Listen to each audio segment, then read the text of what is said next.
firewall, where human insight trumps every trick. We're not hacking systems, we're hacking behaviors so you won't click. No complicated code, just tried and true brain science at play. Social engineering for good, the best defense is in your mind today.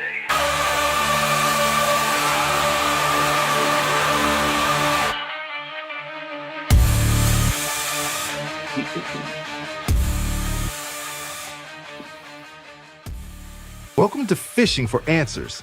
The opinions expressed here are solely those of the individuals involved and do not reflect the views of their employers.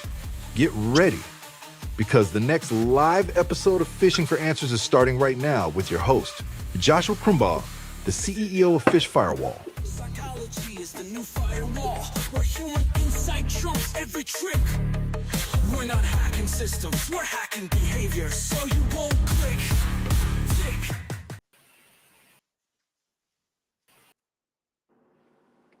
Hello, welcome to another episode of Phishing for Answers.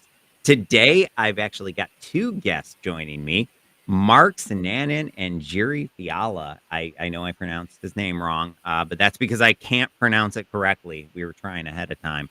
Jiri, could you go ahead and introduce yourself first? Yeah, thanks, Josh. My name is Jiri Fiala, and I'm the founder of Privid Inc. And what we do is we do cybersecurity with using zero-knowledge protocol and fully homomorphic encryption. Basically, the whole reason we started the company is because we realized personal information online needed a better, stronger security system. That's why we did it. I like it. And Mark? Well, Mark is having some connection issues. I have a feeling we have 2.5 guests joining the program today. So we'll just move on, and when Mark gets back, we'll have him introduce himself. So yeah, it's all about this podcast is all about the human element in cybersecurity. Do you have any maybe stories about human error, or throughout your career, maybe that helped inspire you to start Privid? God, where do I begin? There was a number of them, not the least of which was mine. I think it's going back almost 10 years now. Got phished. Plain and simple. Got phished. Got clicked on an email, and my entire system just crashed.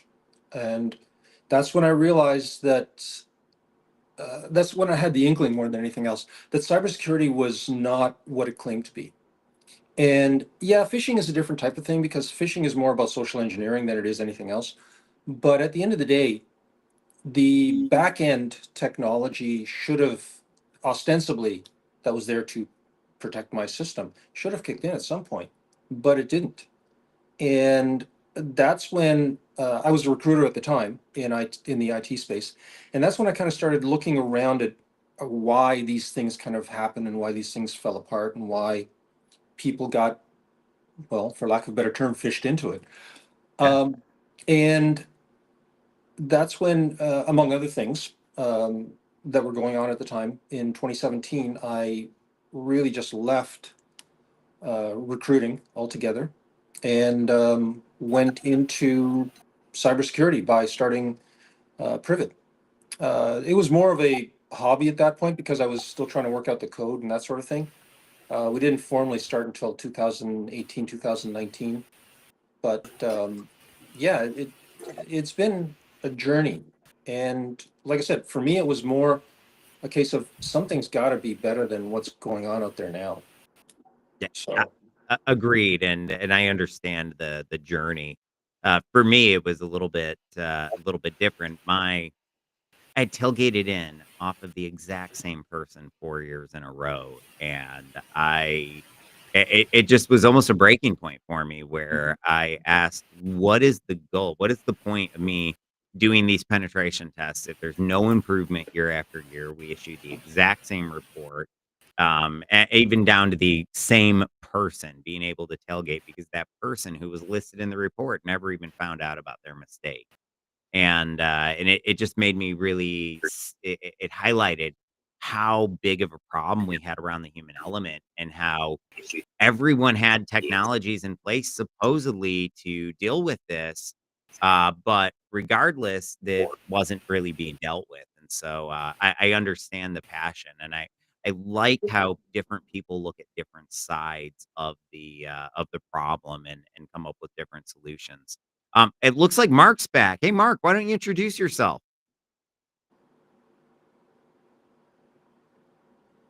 Mark Sinanan. Been working with Jiri for about 4 years now, I think. It's been so long, and some days are more hectic than others.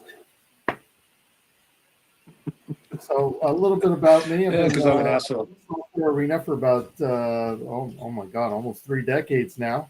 And been doing a lot of work with Jiri and trying to help with these cybersecurity issues that we've been encountering over the decades, and trying to find solutions, better solutions for people. Awesome. So, how do you actually get into cybersecurity, Mark? Well, I actually fell into it. Yuri reached out to me one day and we started having conversations, and here I am today. But prior to that, I really had to work with different organizations, and we had to teach a lot of security awareness to the staff.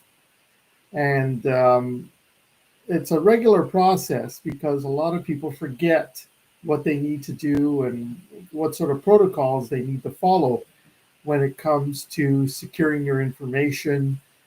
Something as simple as, hey, don't write your password on a post-it note and leave it on your monitor so you can remember it tomorrow.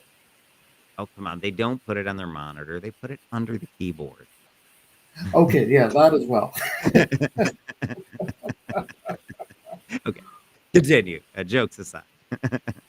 No, you're absolutely right. We've actually seen notes under the keyboard. We've seen notes sticking to the side of the desk, Yep. on the inside door of their credenzas.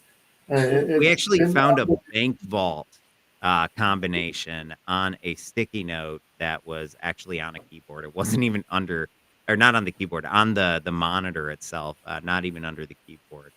That one just our minds were blown. So Nothing surprises me anymore with when we're dealing with people. And I've always said it, the most or the hardest part of any project is the people, because they will introduce complexities that are not necessarily required. yes, yes. Have you ever seen the meme? It's talking about how a developer makes a peanut butter and jelly sandwich, and it's got the bread stacked like vertically instead of horizontally, and the peanut butter and jelly right in between the.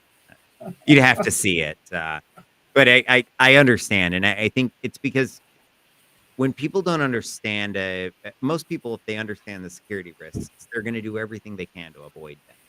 But I really do feel like there's a false sense of security with most people in most organizations. And there was a study done from a school out of South Florida, a university, and they found that there's this percentage of every workforce that will actually forward suspicious emails that they get on their personal email address. They will forward it to their work computer, and they will open it there because they think that it's so secure that there's no way they could possibly get hacked. I don't know, Jerry, what do you think about that? I mean, I'm not surprised because, see, in people's minds, they think to themselves, well, if I forward it to my work computer has a cybersecurity team that is looking after these kinds of things. So odds are they'll catch it, right? But True. that's not We the may case. also look into all of your personal history in the course of an investigation too. Exactly. And, but the problem with a lot of this technology is, well, technology with with people and technology, more to the point, is that the more we use technology, the lazier we become. In terms of, in not in one sense, we use technology for a means as a means to an end, but a lot of the things that we do more than anything else by rote. So Yeah. what happens is that as it's, I can't remember the name of the guy, but he called it System One thinking. Effectively, what happens is that it bypasses your actual thinking processes, and you're just working on your muscle memory to a certain extent, where this is what you do, this is how you do it, you open up these emails, you do this, you do that, et cetera, et cetera, et cetera.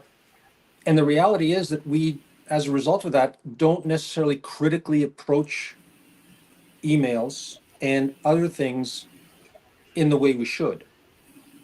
And so what happens is that our critical thinking gets bypassed through, because of the System One methodology that we default to, which is, this is the way I always done it. This is the way I've always done it. So this is the way I'm going to do it. And we do it with when we're driving too. We find, Yeah. we do the same thing when we're driving. It's System One thinking. We go a certain route all the time to and from work. And we take the same way to go shopping. We take the same way to do this. We take the same way to do that.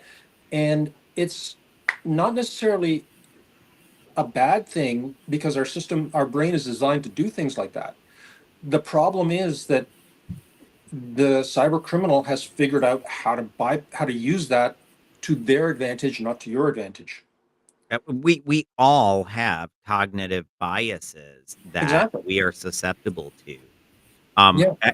When I was an ethical hacker, so I spent my career breaking in and doing a lot of red team assessments. And so one of the things that I learned early on was that if I wanted you to run my malware, I was more likely to be successful at getting you to do it if I made it difficult. And it seems counterintuitive, but the harder I made it on you to run my malware, the more likely you were to ignore red flags. So if Yep. your antivirus pops off, but you've had 10 steps to get to this point, you're very likely going to ignore that antivirus at this point. And it's a cognitive bias called sunken cost fallacy. Yep. So the more time we have invested, the more we're going to ignore anything around it. And so um, I love actually the driving example that you gave too, and in that driving example, take the time when you're on your commute to work, and it's you're in the zone or really barely paying attention. One of those times where you barely remember driving because you're just thinking the whole time. And all of a sudden, you have a close call, a near miss, you almost wreck. And what happens? You have this heightened sense of awareness. You're paying attention. It was a good reminder. The next day, when you're merging or getting off and you're in that area that's a little bit more dangerous, are you more careful? Yes, you are. And I see that as being the number one reason that we run phishing simulations, so that we can catch that near miss, so that it's not the bad guys, it's us, and provide that immediate just-in-time follow-up. What do you think? I mean, yeah, it's absolutely valid in terms of that, because see what it does. Again, we go back to the System One default that I was talking about, right? You call it your version, but the System One is what the psychologists refer to it as. It kicks you out of that into the System Two thinking, which is where the critical thought processes come Yeah. in, your analytical processes come in, you're actually working your brain again. What was that, It's, the book Thinking Fast and Thinking Slow? no, it's the name of the Kahneman, I think, is the name of the professor. I Kahneman, think it's the K same A guy. H. It might be the same guy because that name sounds really familiar. Yeah, I can't remember what the book was, but I just Hmm. I've come across it so many times, the System One, System Two thinking, that I just completely forgot where I got it from, because I'm one of these people that's a voracious reader, and so Same. At I, a certain point, it's hard to remember what book or what article that you exactly. got that information from. Yeah, I remember the information. I just don't remember exactly what specific point of So origin I got it at. But the so bottom line is, for me, this is one of the inherent things that when I was looking at how do we make Privid a valid choice for people, is how can we incorporate that inherent biases where you give people too much of a overload when it comes to security, and they're going to stop using it, yeah, right? security is often thought of as a roadblock, an obstacle, not an enabler. And I know that's one of the things that a lot of people talk about on this show is how they want security, their security teams anyway, to be more of enablers, business enablers, not a roadblock, not an Mhm. obstacle. Yeah, and that's, I'll jump in there on go ahead, that Mark. one. Yeah. So, well, Yuri made a good point. We find that the majority of people today, or not just today, but throughout the course of my lifespan, they only learn their lessons after the incident has occurred. You can warn them multiple times. Don't do that. Don't do it. And they still do it eventually, right? And then that's only then do they learn their lesson. So I think that's the reason that we I have to run phishing simulations because they can learn yes, that lesson through hands-on. Hey, you did it, you fell for it, but it's not really the bad guys. We have nothing to clean up. It was a safe environment. yes. But now you actually have the cybersecurity guys sort of making things more difficult. I'm going to go for one of the big five banks here in Canada. They're making steps more difficult for people, internal staff, to do development, to do testing on live data. So typically, what we would do when we were in the software development cycle, we would take a copy of production, put it into development. Now, cybersecurity does not want that. They don't want to see you doing that. They said, oh, well, it's a risk of information getting out. So you have the option now. You either run a third-party encryption software that limits the amount of data, or you can actually just look through the database and you can actually scrub data to a certain extent and avoid people from viewing it. But what happens when you have to do effective development and you want to test your results?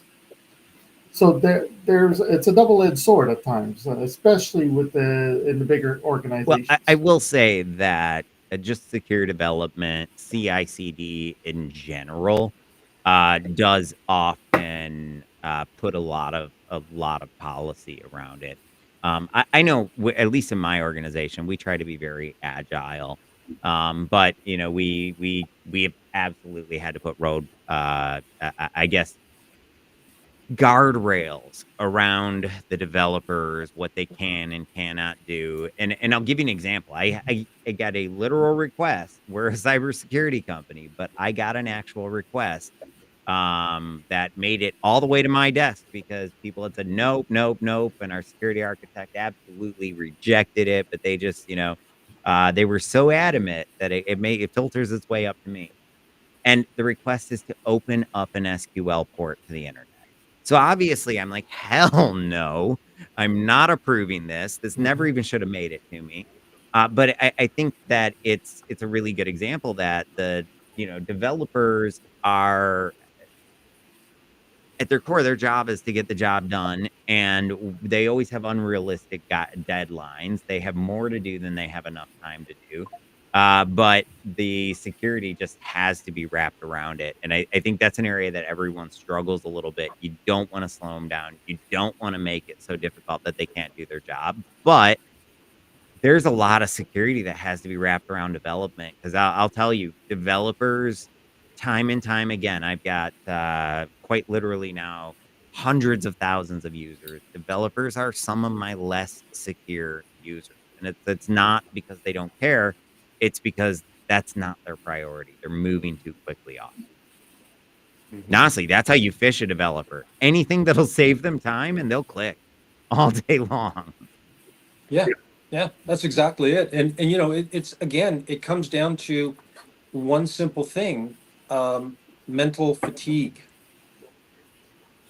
So right? So when somebody is working on something and they're so hyper focused on whatever that thing is, whether it's a developer working on code or whatever, it doesn't matter. Whatever that thing is, your brain becomes focused, but because of the way our brains work, it's focusing on that, everything else to the side. So from a mental fatigue perspective, it's not prepared to handle extraneous input. I have a theory on that that goes back to what Yuri was talking about with the System 1 and System 2, or fast brain, slow brain, whatever you want to call it. So our subconscious, that System 2, or I guess System 1, whatever, our subconscious, is it's our body's natural defense mechanism. Something flies at your face, your eyeballs or eyelids automatically shut. Your arms automatically come up to block it. And it doesn't really matter how fatigued we are. Our subconscious is really good at blocking things. And so I believe that when we have that near miss, so we run a phishing simulation, the user clicks, they get to a page that has immediate just-in-time training that says, hey, listen, you fell for urgency bias. You fell for the authority bias.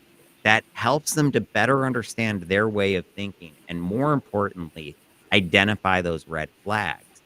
I believe that we can create a form of human virus definition, because when they see that, when they've been through it now, they're not going to fall for that again. And the next time that they see that authority or the urgency being used against them, at a subconscious level, they should immediately have red flags go up and move on. And when it happens at a subconscious level, people don't even think about it. Often they don't even realize that they've gone and done it because it's happening on autopilot. Mm-hmm. Mm-hmm. Very and they're much less so. likely to get tempted too. Well, yeah, it's true, but here's the fly in the ointment, so to speak. AI and deepfakes. Well, I think AI and deepfakes are the call for this, the call to action, if anything, because Mhm. how on earth are we ever going to defeat them with technology? I don't see it ever working. I know there's companies out there, oh, we can detect deepfakes. Sure, today, but what about 6 months from now? Yeah. So I really believe that it's people, process, and procedure that are how we defeat deepfakes. And on the people side of it, we've got to train them to trust their gut.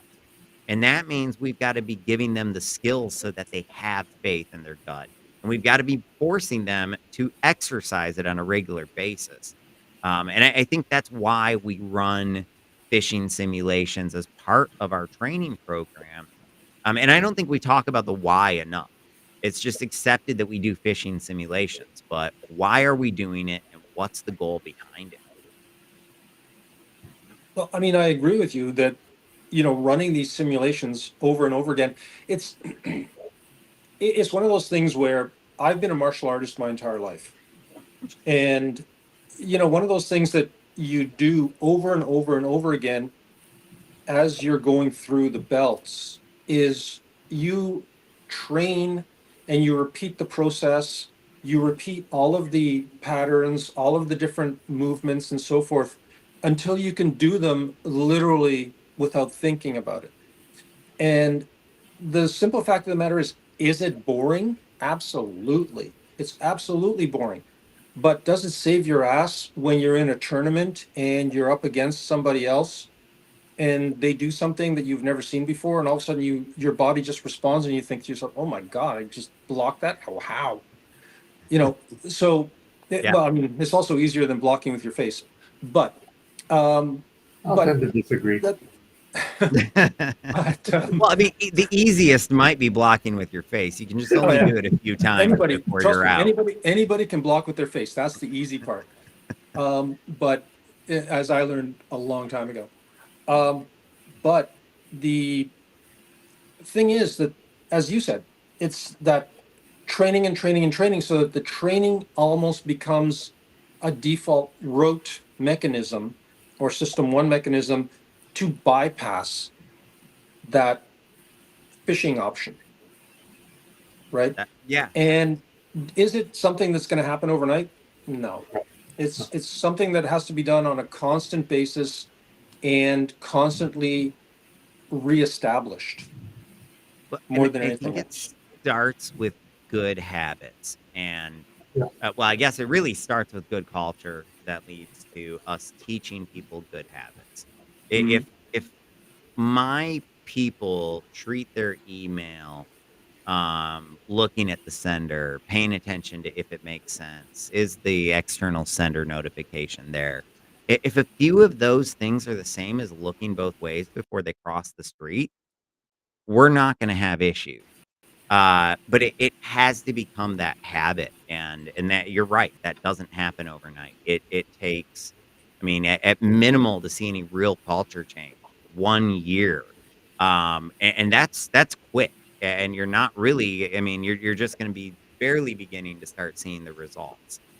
So culture change is a long term commitment, and it starts with the highest leaders of the organization. I think that's one of the other issues is too often it's led by the CISO, and that's great.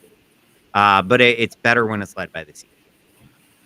Yeah, Yeah. it's true. I mean, it's I see here's one example that kind of brings that home. I see people I where I live, there's an 8-lane road um, from my place to where I go shopping. It's 700 meters, so I walk it. It's really easy. But I see people, as you said, look both ways before they cross. They see the cars. What they do is they misjudge how far away those vehicles are, and then they run like idiots across all the lanes of traffic, almost getting hit.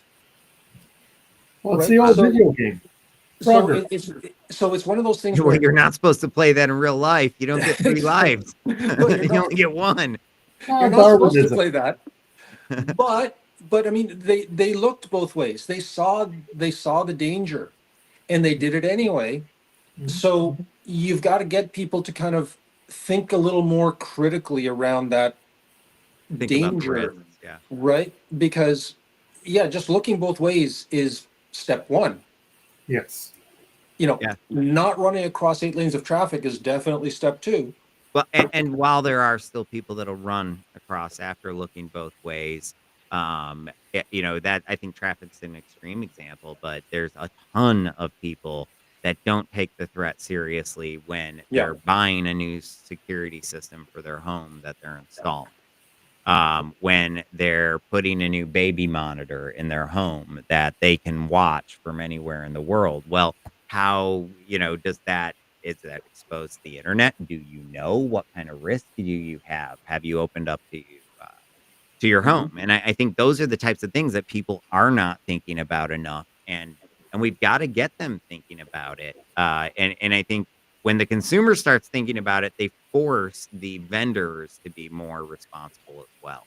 Although I will say in recent years, the whole Internet of Things explosion has gotten far more secure, at least with the major vendors. But Yeah. when it first came out, nothing had any security. These Hmm. security systems, still to this day, there's a website that'll take you to open cameras exposed to the internet, millions around the world, and you Mhm. can just go there and watch people in their homes, at their offices, whatever. I mean, it's weird, it's creepy, but there's an entire website devoted to this. Yeah. Um, I saw, I was on this CBC episode where I think is the name of the show. But anyway, they were investigating this, and they actually went to this person's home, and they pull it up on their iPad, and they're showing them, look, look, you can see your, we can watch us talking to you right now, and they had no idea. They showed him the website, and these people were just oblivious to it. And they're like, well, we Mhm. installed it for security. Well, the bad guys could also be using it to monitor you and know when you're gone.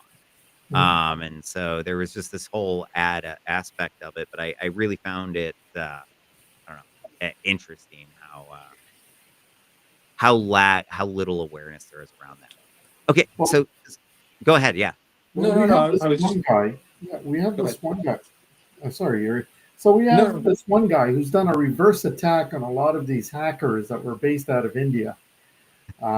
It's pretty funny how he actually got a hold of their camera system and started playing with them. So, I mean, it's great to see that we're seeing some improvements in this sort of architecture and putting better protocols in place to avoid this sort of stuff. Yeah, and these people are very well organized. I actually had a request. Well, ironically, it was from CBC to go in and hack back one of these groups, and I'm like, "Well, are you going to provide the legal coverage if I get in any trouble?" They said no, so I said I'm not going to do that. But then this guy goes famous on YouTube for doing exactly that, so I don't Yeah. know, maybe I should have. So, well, very cool. Let's switch gears a little bit.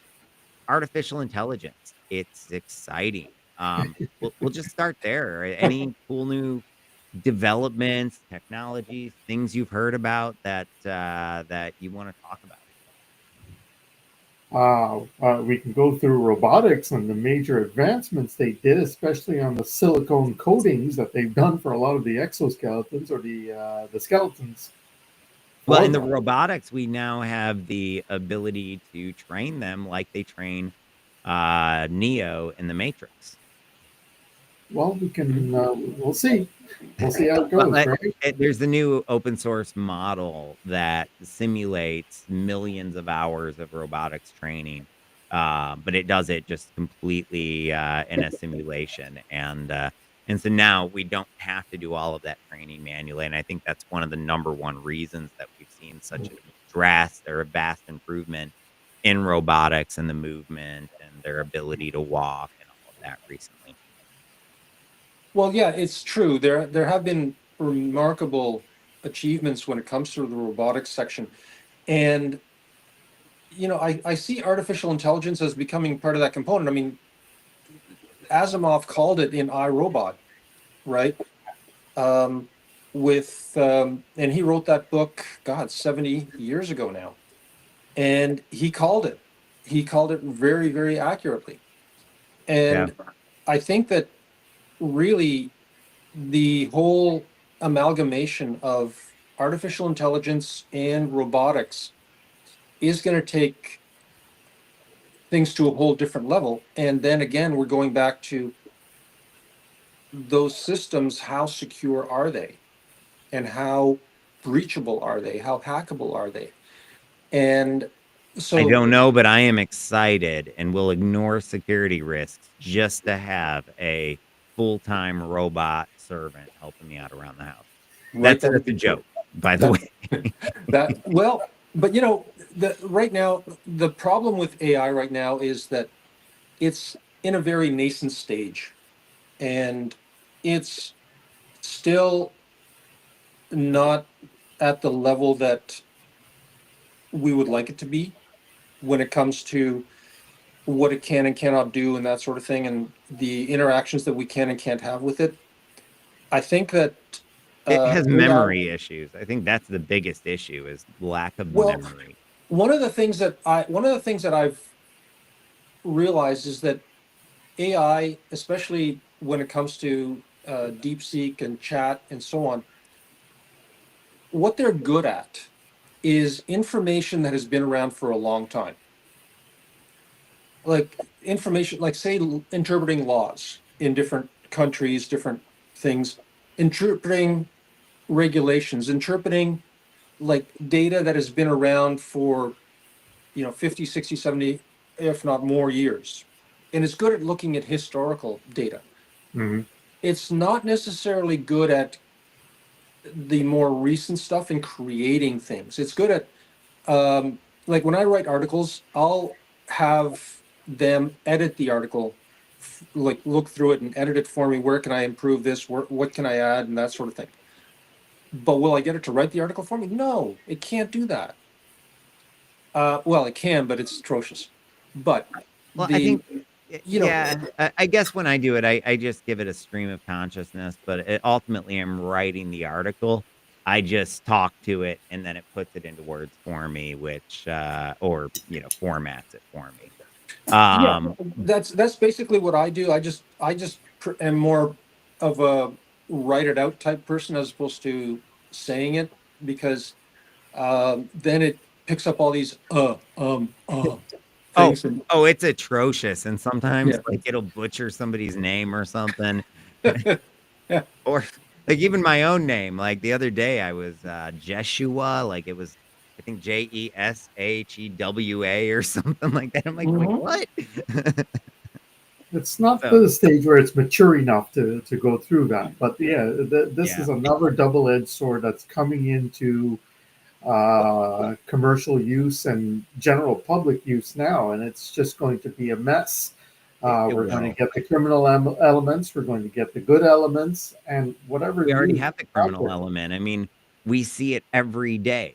If Yeah, I hire a new person in finance, and they don't have to be finance, but finance is the most targeted, and they go and they update their LinkedIn today, they will be targeted by lunch, and they will be targeted by their CEO by lunch.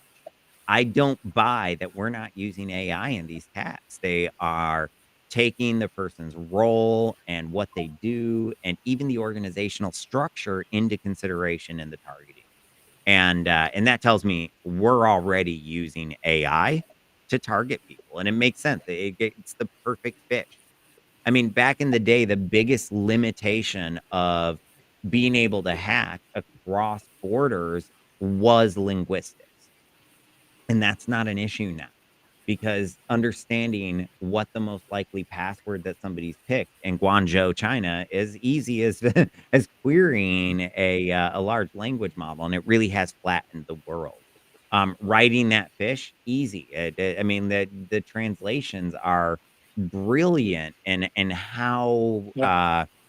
I mean, they're better than humans often at doing some of this translation now, and so I think there's areas where it really is just I don't know, almost a wide open field for hackers where they've got this new technology and the people are just as insecure as they used to be, and so now it's that much more convincing, and so it tells me we have to step up our game as companies in teaching our people, and I really believe we've got to encourage our people to take it home. It accomplishes 2 things.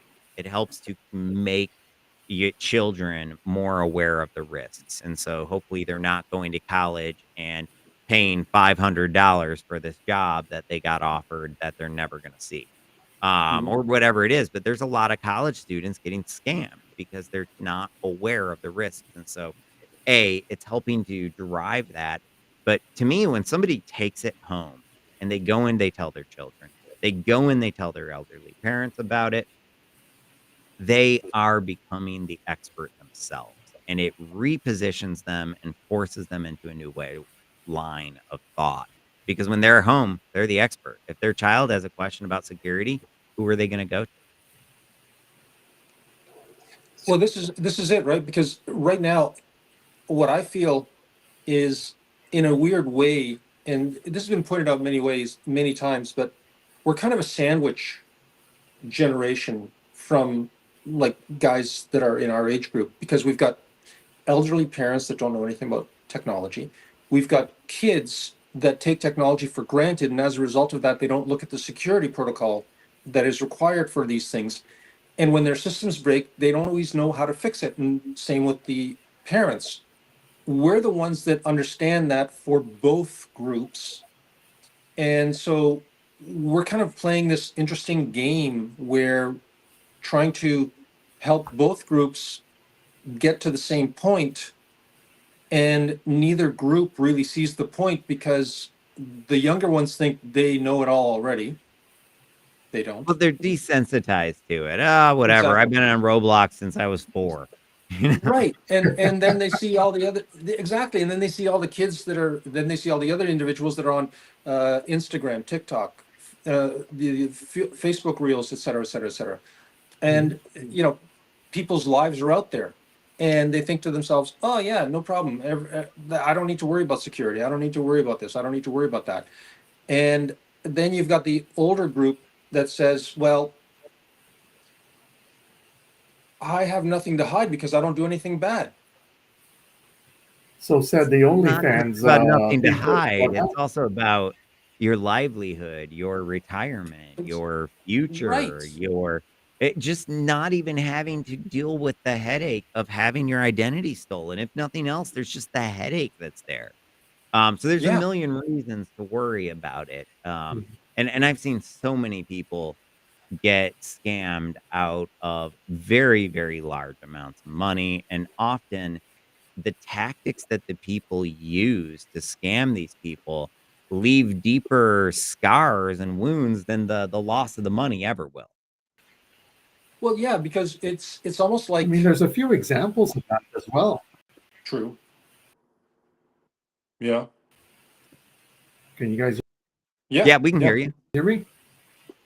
But you have two perfect examples. You got two perfect examples of this. I mean, you've got the likes of people who are lonely and they get this text message that says, "Hey, I would love to meet with you."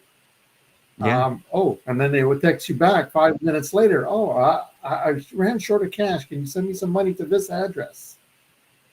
My Right? And it ends up brother-in-law being somewhere has in the middle sent of gift cards Africa in the like jungle 50 reserve. times. Go ahead, continue. Yeah, yeah. Look at the accounts for these OnlyFans folks. They thought there was a private showing where they could make some side money. Ended up exposing a couple of teachers. And they end up losing their jobs, their full-time employment. Right. So yeah, we need to continue teaching and enforcing and repeating. And repetition is key when it comes to educating people. Yeah, agreed. But I think we got to keep the education simple. We've got to stop overcomplicating it. Our users don't want to hear about the technical. They don't want to see the technical. They don't want to know about the technical. Um, Absolutely. so I think it's just think before you click. And we got to put more thought into our advice too. And I love to use the example of hover. One of the most common bits of advice when it comes to phishing is hover. Hover over that link. But in or in environments where people aren't on computers and they're mainly mobile, whether it's, more of a blue collar workforce or more of a mobile workforce, there's a lot of these different workforces. And on a mobile device, that's terrible advice. And so I think the other thing is that our training needs to be dialed into the individual a little bit more than just this generic one size fits all once a year approach where we cover 25 subjects. They're not going to learn. They're not going to hear most of it. And I love the example of the best user. That person that takes notes, they're paying attention, they're hanging on your every word. They hear about all 25 different things. By the time they get home, they've maybe remembered 10 of them. And within a week, you're down to just a few or a handful that they might remember. And this is the person that paid attention. So I think that's part of the issue is that when we do binge training on anything, you just don't get good retention. Even on thinking, oh, okay. So this is new. Mark, you're here, and we've had connection issues with Yuri. Yeah, it's we're problematic, the both of us. So you talked about the training. Now, one size definitely does not fit all. It is definitely has to be frequent, not just once a year. At the last major corporation I worked at, we had training that would be surprise. So they would do a clean desk survey, which would be done after hours. Whoever failed, guess what? You're on the list of doing your security awareness training once more. Do you think that worked? Yes, it did. However, you'd still find some repeat offenders. And is it because they don't care? Potentially, yes. Are they just going through the motions? Yeah. But apparently, it was also kept on HR's file. So if you met a minimum number, almost like your driver's license, if you accumulated a certain number of points, guess what? You're getting pulled into the principal's office. So you get that sort of approach as well. Now, some of the top concerns for phishing now, especially by the cybersecurity folks, is mobile.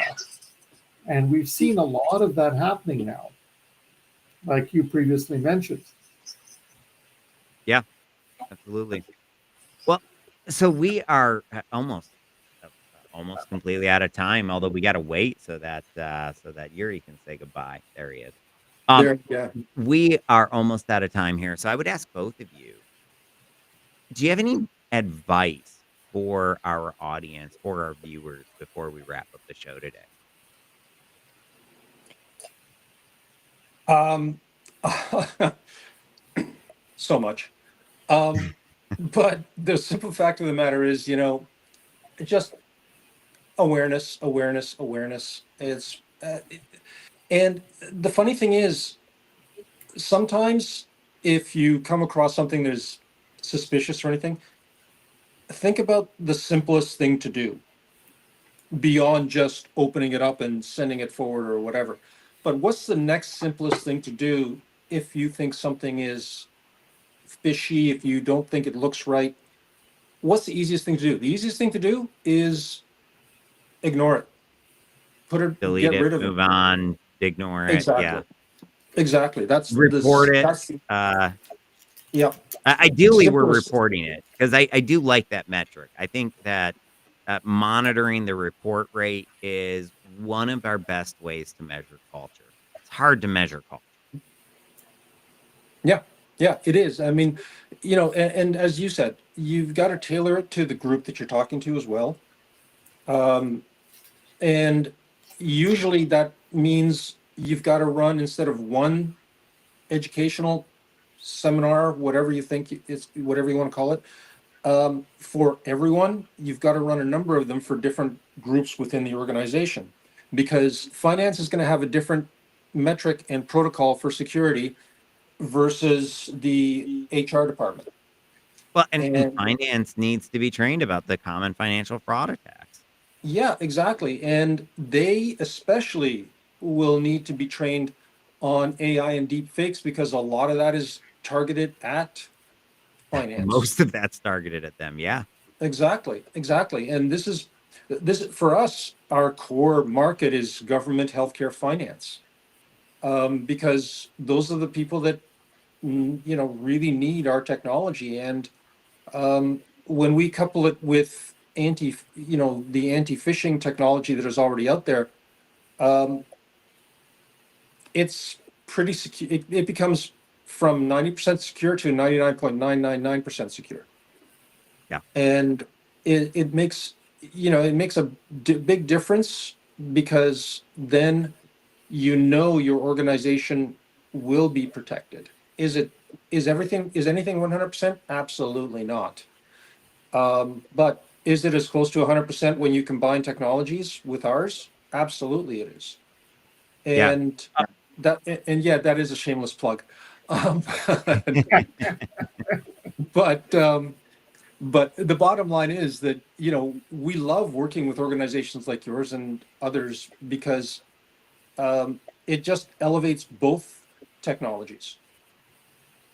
Well, and I'm I love hearing other founders' stories where they sort of focused in on because there's a lot of different founders out there looking at a lot of different sides of this problem, and I honestly think that's where most of the innovation is really coming from, are those people that looking at a very, very niche element of it. So very, very cool. Mark, any final, not final words, like you're gonna die, but any words of wisdom for our audience, but before we end the show here? Oh, absolutely. I mean, Yuri hit the nail on the head there, and I got to really stop using my face to block punches. Then I'll be my final words. The key is really repetition. Yeah, repetition, and you really have to make them aware of it. And like Yuri mentioned, address your audience, know your audience, and know how to address them, and speak to them in that level. Because it glazes over. You can see their eyes glazing over, and it's the one thing you learn from I'm guessing from high school through postgrad, undergrad. Yeah, address the audience. Ensure that you know who you're speaking with. Let them know what's going on. And the one key word I use in business and my personal life is think about the repercussions. Yeah, I think that that's an incredibly valid and good advice. Repercussions of what we're doing are can be vast, and I've seen all too many times where people cost the company millions, even billions. In one example that I saw, and and I mean maybe they lose their job. Sometimes they don't even know. Sometimes they're not even aware of what they did. And I think that Yeah. that's an area where, we've got to do more to communicate with the user what risk there is before it becomes a problem, as opposed to, communicating after, oh man, you messed up big time. So, well, hey, Yeah. thank you so much for joining us today. And everybody joining us remotely, have a wonderful day. That's another episode. See you. Thank you. Thanks very much, Josh. Thank you for having us.